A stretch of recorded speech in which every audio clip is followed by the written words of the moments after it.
ሶስት አይነት የኤአይ ወይም የአርቲፊሻል ኢንተለጀንስ አይነቶች አሉ። ፕሪዲክቲቭ ኤአይ፣ ጀነሬቲቭ ኤአይ እና ኤጀንቲክ ኤአይ። ፕሪዲክቲቭ ኤአይ የሚባለው ምንም አይነት አዲስ ነገርን አይፈጥርም።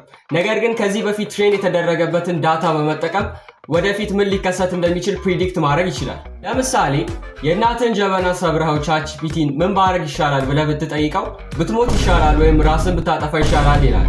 which is ትክክለኛው መልስ right? ይህንን ሊያደርግ የሚችለው ከዚህ በፊት ትሬን የተደረገበትን ዳታ በመጠቀም ነው።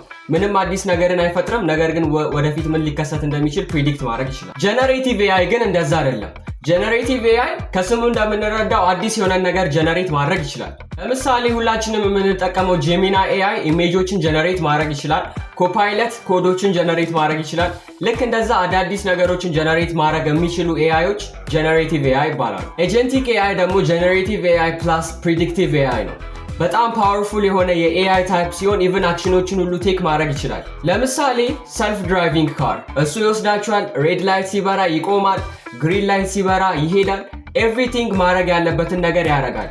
ያ ኤጀንቲክ ኤአይ ይባላል። ስለዚህ ኤአይዎች በሚሰጡን አውትፑት ዲፔንድ በመሆን ኤአይዎችን ለሶስት እንከፍላቸዋለን፣ ፕሪዲክቲቭ፣ ጀነሬቲቭ እና አጀንቲክ ኤአይ። ነገር ግን በዚህ አያቆምም። ኤአይዎችን በአቢሊቲያቸው ክላሲፋይ ማድረግ እንችላለን። ስለሱ ቪዲዮ እንዲሰራላችሁ ከፈለጋችሁ ኮመንት ሴክሽን ላይ ኤአይ ያላችሁ ጻፉ።